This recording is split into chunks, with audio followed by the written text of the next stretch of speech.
बुद्धी घेण्याची गोडी नाही, बुद्धी असून चालत नाही, तयार तुम्हाला म्हणावं का? ओळखलंस का? मी सावित्री, सावित्री ज्योतिराव फुले, सातारा जिल्ह्यातील खंडाळा तालुक्यातील नायगावच्या खंडोजी नेवासे पाटलांची मी कन्या.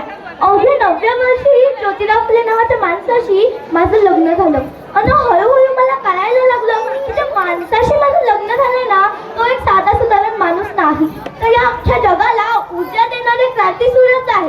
त्या काळी बाईंनी उमरा ओलांडण्याची पद्धत नव्हती. बाईच्या जातीनं कसं आपण बरं आपलं घर बरं आणि घरातली माणसं, स्त्री पुरुष उच्च नीच असा लई भेदभाव होता. पण या सर्वांवर एकच उपाय होता, ते म्हणजे शिक्षण. शिक्षणाचा ध्यास हा एकच भूत ज्योतिरावांच्या मनात होता.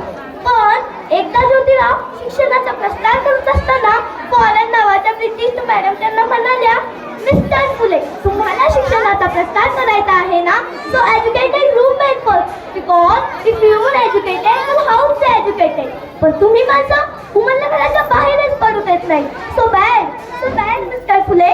झालं, ते आले की माझ्याकडे पाटी पेन्सिल घेऊन आणि मला म्हणाले, सावित्री, आजपासून मी तुला शिकवणार. झालं, सुरू झाला माझा अभ्यास. आकार उकार काना मात्रा विनंती वेकबे बेतुनाचार बेट्रिक्सा हास्यास. मी लिहायला शिकले, वाचायला शिकले आणि काव्य सुद्धा रचू लागले.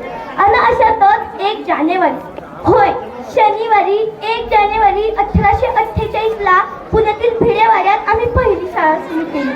मी पहिली शिक्षिका आणि मुख्याध्यापिका सुद्धा. शेपाड्यासारखा जगलास तर काम तमाम होईल, पण जर वाघासारखा जगलास तर नाम होईल. पण समाजाचं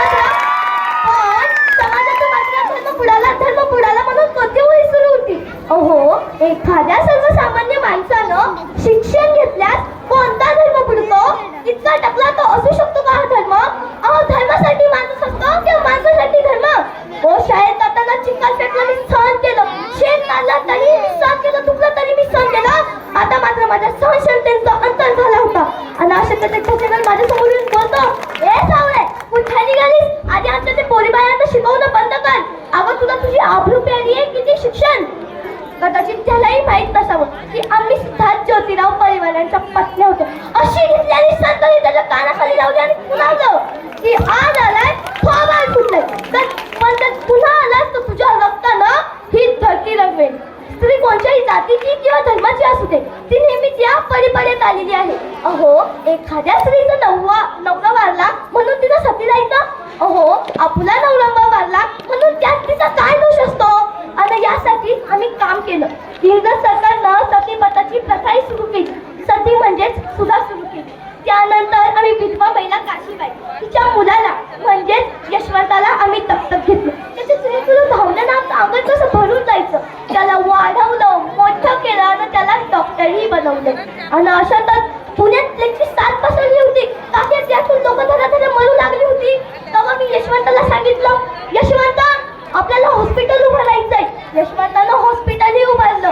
आम्ही सर्व उभयांचा उपचार करत होतो, पण प्लेग हा संसर्गजन्य होता, त्यामुळे कधी ना कधी तो मलाही होणार होता. पण मुळीच आणि जगलो तर या समाजासाठीच ना, तर समाजासाठीच मला पत्करावं लागलं. तर मनाम, तुझं स्वागत आहे. तू सावित्रीची सावित्री माहीत झाले, सावित्री माईची मी सावित्री माहीत झाले. आणि बघता बघता आमच्या 18 शाळा झाल्या. सतीप्रथा केशव या सर्वांवर आम्ही मात केली. कारण आनंद होता तो आयाबाया शिकण्याचा.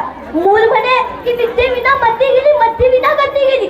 विद्येविना मती गेली, मतीविना निती गेली, नितीविना गती गेली. गतीविना शुद्ध खसले आणि एवढा अनर्थ एका अविद्येने केले. म्हणूनच मुलींना वाचवा, मुलींना शिकवा आणि देशाची साक्षरता वाढवा. कारण एक मुलगा शिकला ना की तो एकटाच शहाणा होतो. तर एक मुलगा शिकला ना तर तो एकटाच शहाणा होतो. पण जर एक मुलगी शिकली ना तर